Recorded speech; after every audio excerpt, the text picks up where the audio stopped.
The klaxons were already screaming when I reached the corridor, and the floor was shaking under my boots.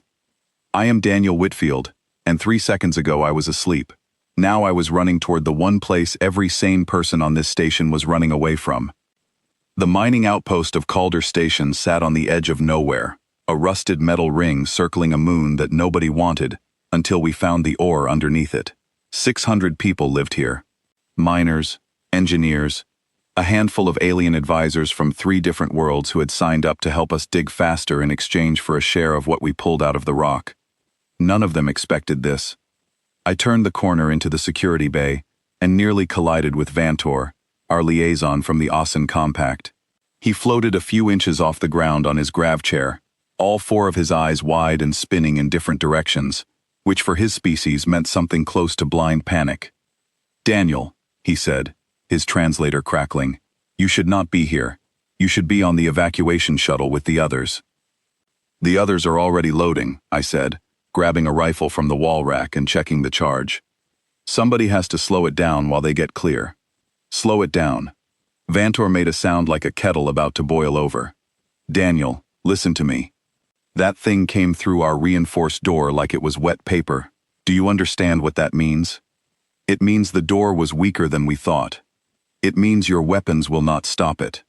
His voice cracked on the last word, all 3 of his hands wringing together in a knot. "We have records, old records, from before your people ever left your homeworld. This creature, or something like it, has ended 41 settlements across 6 systems. Bombs did not stop it. Beam weapons did not stop it. An entire fleet from the Ossen Compact tried and failed 200 years ago. It does not tire. It barely feels pain the way we understand pain. Your rifle will do nothing." I finished loading the magazine and slid it home with a click that felt very final in the sudden quiet. "Then I guess I'll find out for myself." I ran past him before he could argue further, boots pounding down the access corridor that led toward the reactor wing, because that was where the alarms said the thing was heading, and if it reached the reactor, there would be no station left for anyone to evacuate to. The corridor lights flickered as I ran, throwing long shadows that jumped and twisted on the walls. Somewhere behind me, I heard Vantor's chair humming as he followed, still shouting that this was a mistake, still insisting that I turn around. I turned a final corner and saw it. The creature did not walk so much as unfold, joint by joint, like something that had been folded into a much smaller shape and was only now remembering how large it truly was.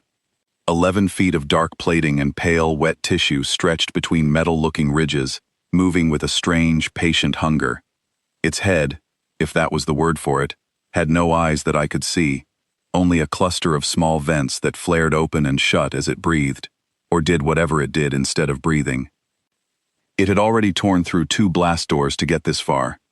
I could see the twisted metal behind it, curled outward like the peel of an orange. "Daniel," Vantor's voice came from behind me, quieter now, almost pleading. "Please, there is still time to fall back." "If I fall back, it reaches the reactor in under 2 minutes. I raised the rifle. I've done the math. Have you?" He didn't answer, because he already knew the answer, and because deep down, I think he already suspected what kind of answer I was going to give him anyway. I opened fire. The rounds struck the creature's plating and it staggered, not from pain, I realized quickly, but from simple surprise, the way anyone might flinch if a bee suddenly landed on their arm. It let out a low sound, somewhere between a hiss and a groan, and kept coming.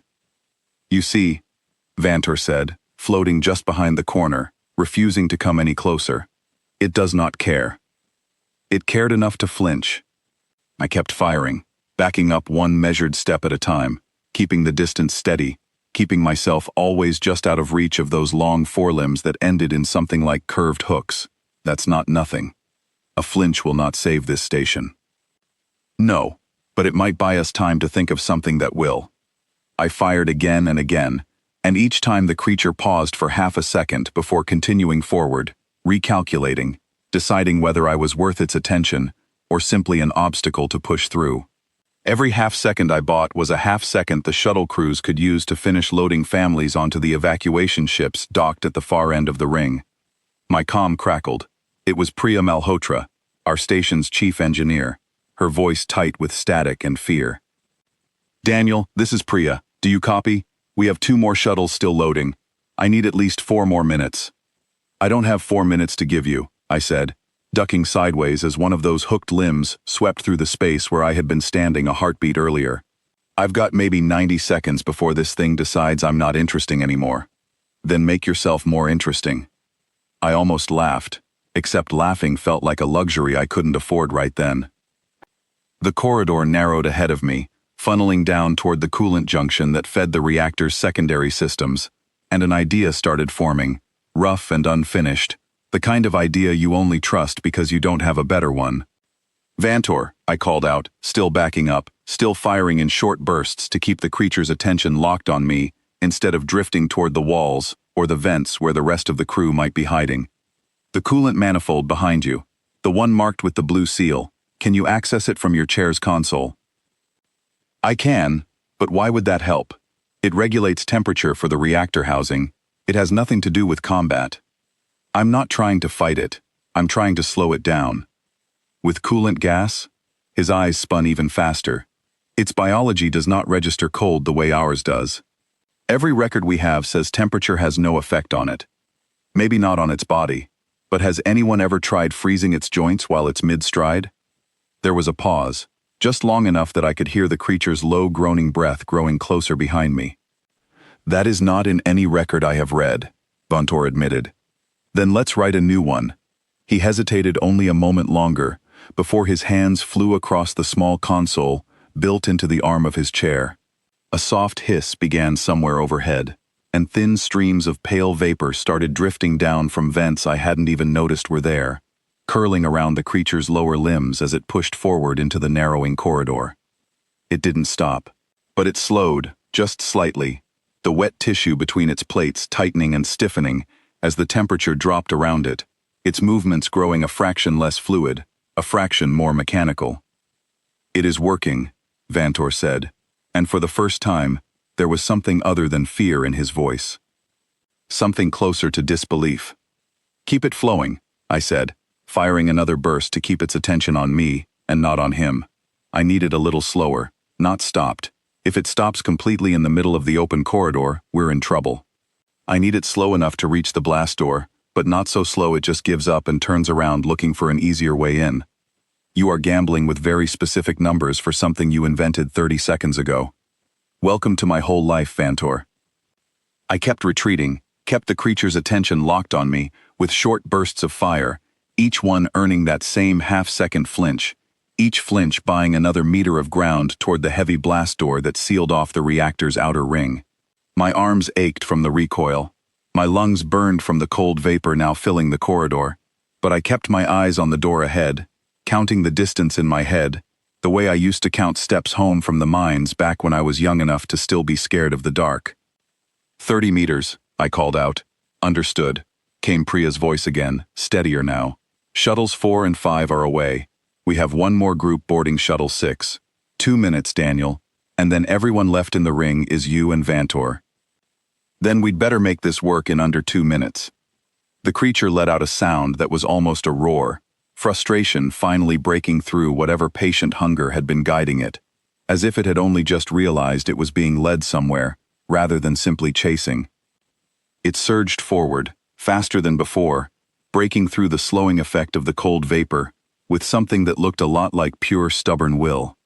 I stumbled back, firing wildly, and felt the edge of one of its limbs graze the side of my shoulder, spinning me hard into the wall. Pain flared bright and sharp, but nothing felt broken, and I forced myself back onto my feet before the thing could close the remaining distance. "Daniel!" Vantor's voice was sharp with alarm. "I'm fine," I said, though my shoulder disagreed loudly with that statement. "Keep the vapor running." 20 meters to the door. I fired again, aiming low this time, toward the joints where its front limbs met its main body, the places where the cold seemed to be doing the most work, stiffening the tissue underneath the plating. It staggered, one limb buckling slightly under its own weight, and for just a moment, its forward motion faltered. That moment was enough.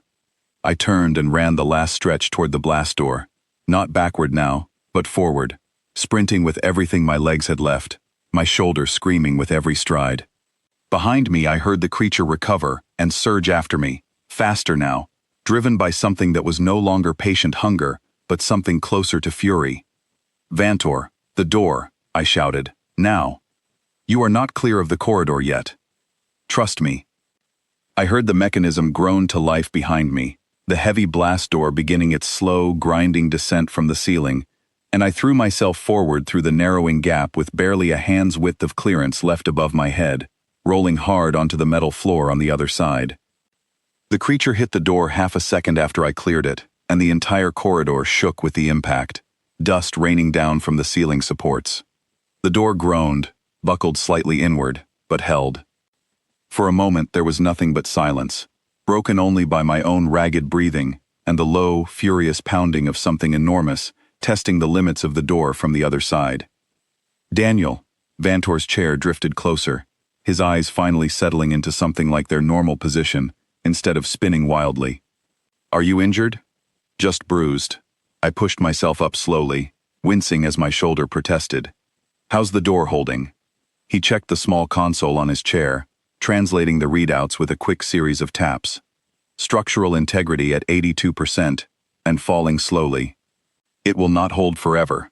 Perhaps 20 minutes, if the creature continues at this rate of force. 20 minutes is more than enough time to finish evacuating and figure out what comes next."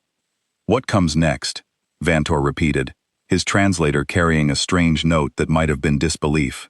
"You realize what you just did, don't you? You did not defeat it.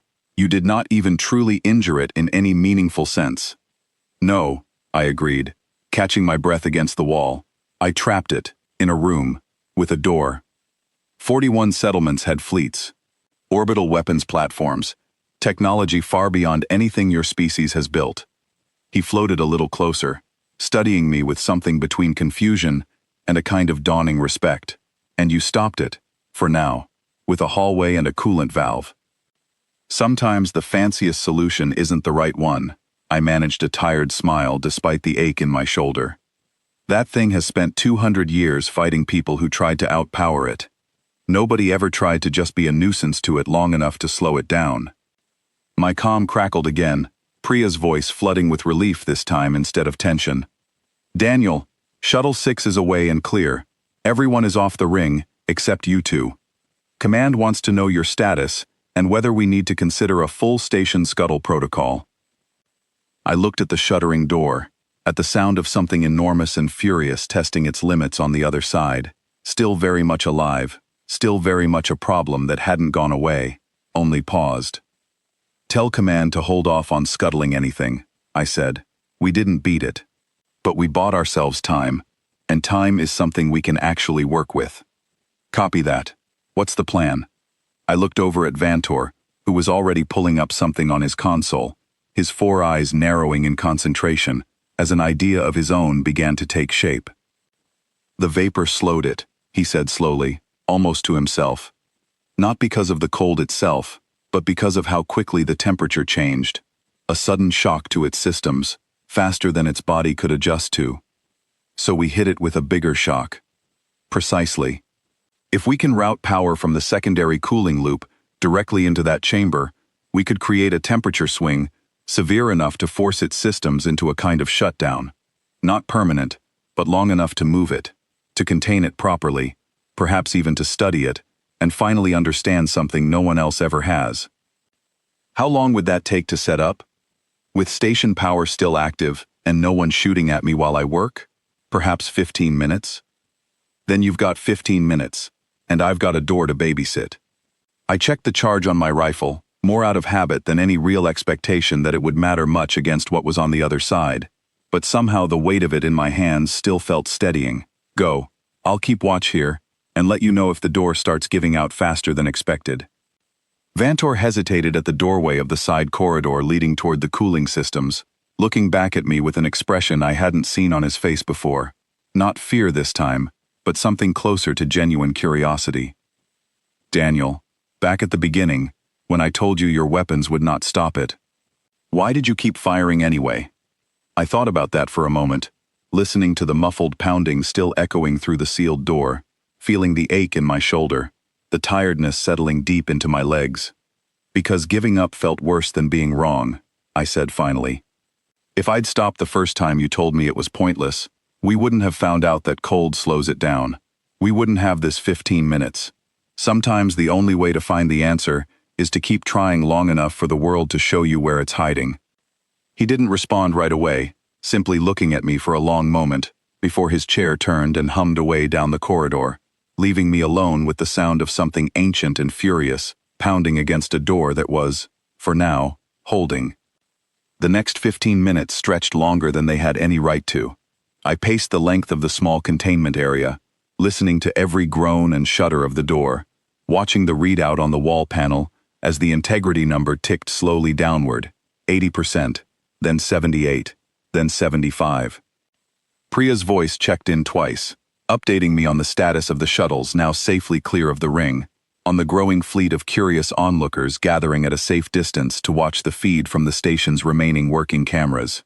It seemed strange to think that somewhere out there, people were watching this unfold on screens, completely unaware of how close we had come to losing everything in the first 90 seconds.